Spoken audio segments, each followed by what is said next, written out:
What's up guys, it's TheWaggishAmerican again, bringing you another model build. Today I'm going to be building Airfix's 1/72nd scale Bf-109E-4. Now with this new Airfix stuff, you know the drill. Few ejector pin marks, little flash, good detail, etc. I don't really want to get into a deep sprue review of a kit every online modeler has already touched on. Instead, I would like to talk about the aftermarket I got for this kit, TechMod decals. The sheet comes with enough decals to complete one model. Beyond that, though, you're going to have to source your own Belkenkreuz and Belkenkreuz, I'm saying it wrong, I'm sure, and stencils. The decals are very glossy with really crisply printed markings. Looking at the sheet, I only had one problem. If you can see that on one of the decal number 2, it looks like the decal was dragged against something at some point. It's lifted that black layer up. So I'm gonna apply that on the non-show side, give it a couple dabs of black paint, and hopefully that won't be too noticeable. They look very nice. However, we'll have to see how they apply to the model. See you then. Differing slightly from the norm, I decided to start this build with the propeller. This assembly goes together simply and requires very little filler.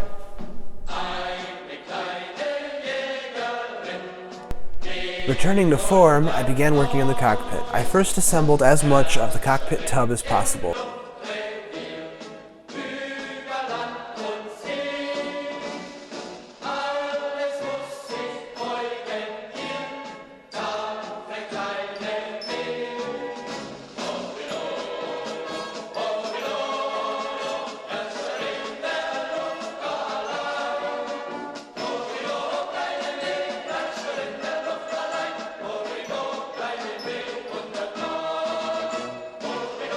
In order to add some depth and emphasize details in the cockpit, I appreciated along interior details with Tamiya German Gray.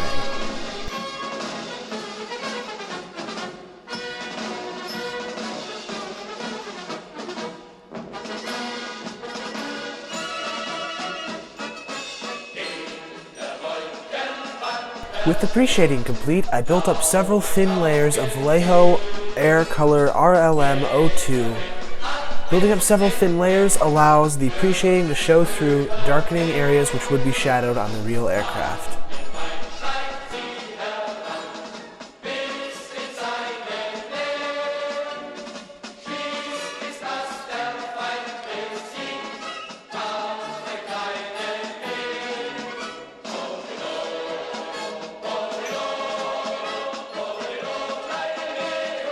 Using a fine brush and black, yellow, and silver acrylic paints, I colored all of the details in the cockpit.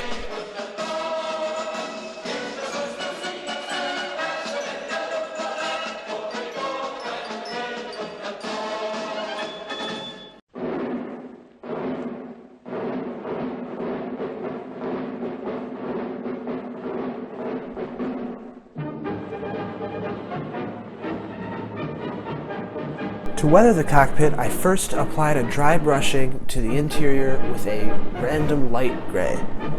Once that was dry, I emphasized the cockpit's framework by applying small dots of oil paint in the recesses. I then blended this into the paint using a brush moistened with mineral spirits.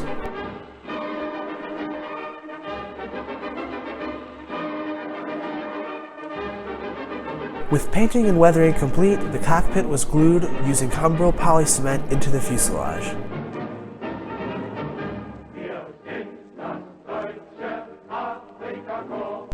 Hey guys, I'm jumping into the video really quick. Something terrible has happened in the build.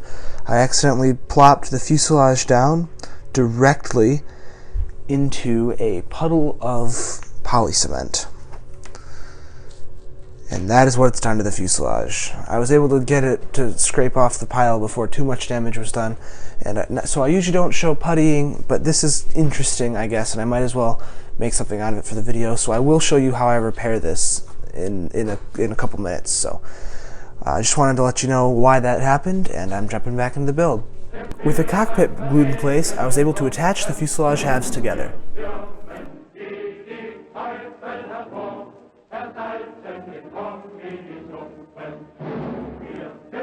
As the fuselage dried, I began to attach the wings. The instructions say to attach the wing tops to the wing bottom first, but to aid alignment, I like to start with the lower wing and use the installation of the upper wing sections to fiddle with the angles.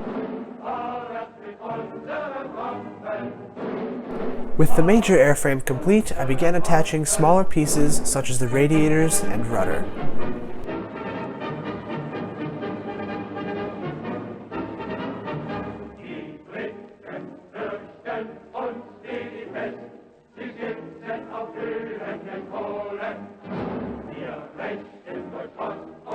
After I had cleaned all the seams on the aircraft, I sprayed the engine area with Tamiya Gloss Black. Detail painting afterwards brought out structural pieces as well as the spark plugs. I also added the prominent coolant line using pieces of stretched sprue that were glued in place and made to bend with Tamiya liquid cement before being painted light blue.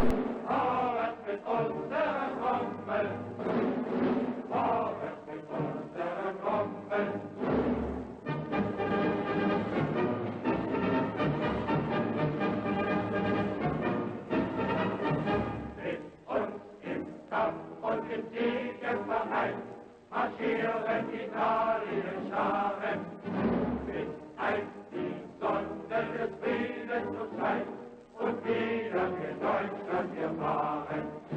Doch endlich die feindliche Krone an, so lasst mich ruhen im bösen Sand und hören noch einmal die Trommel. Fahren, fahren, fahren mit unseren Trommeln. I used a glob of silly putty to temporarily attach the engine cowling in place, masking off the completed engine. I then attached the flaps and vertical stabilizers to the aircraft.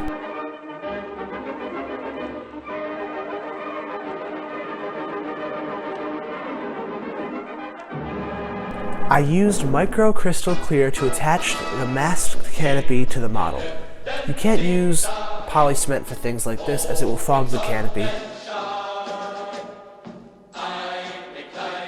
After the model's primer had dried for several days, I pre-shaded along panel lines with Tamiya NATO Black, heavily thinned and sprayed at a low pressure.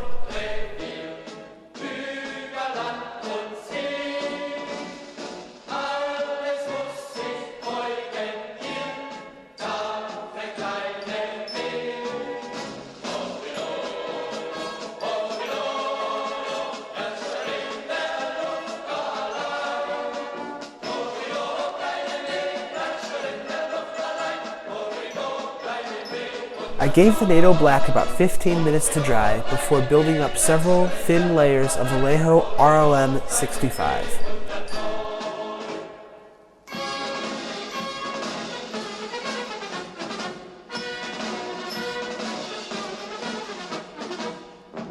After the glue had cured, I built up several thin layers of RLM 02 in the approximate area that it would need to go.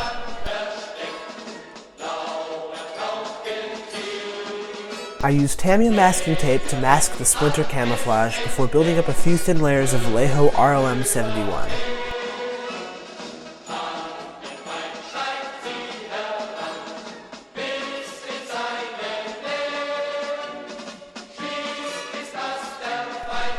Once the paint had dried and the masking tape was removed, I sprayed a layer of Tamiya clear before applying the decals in my usual microset, decal, microsol, gloss coat, flat coat process.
As a final weathering step, I used Florimodel's Dark Dirt Wash after the clear coat was given to protect the decals. Once this dries, a water-dampened cotton bud or paper towel is pulled in the direction of airflow, leaving grime in the crevices and dirtying up the model surface.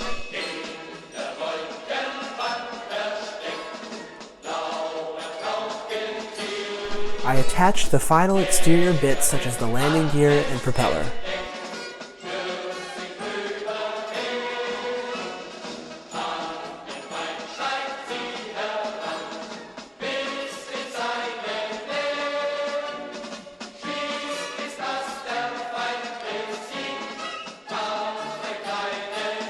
To finish the model, I applied basic weathering skills. For Gunsmoke, I used Tamiya Weathering Masters Makeup Soot. I also added chipping using a sponge dipped in a little bit of silver. With that, the model is complete.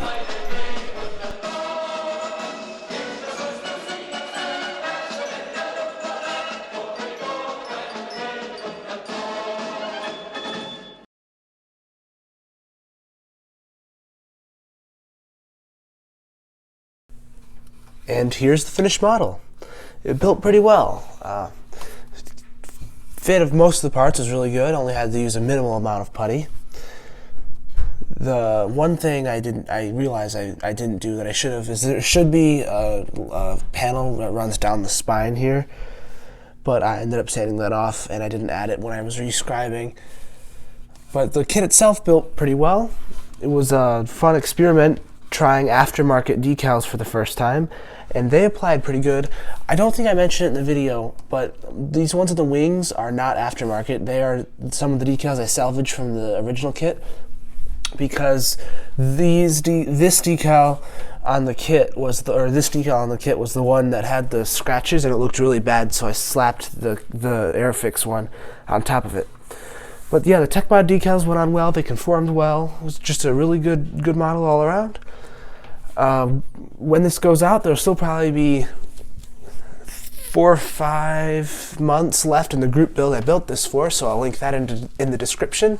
If you don't know what I'm talking about, this group build, you should go back. I'll put this in the description, and as a clickable thing here too, my spring update from a month or 2 ago that talks about the group build.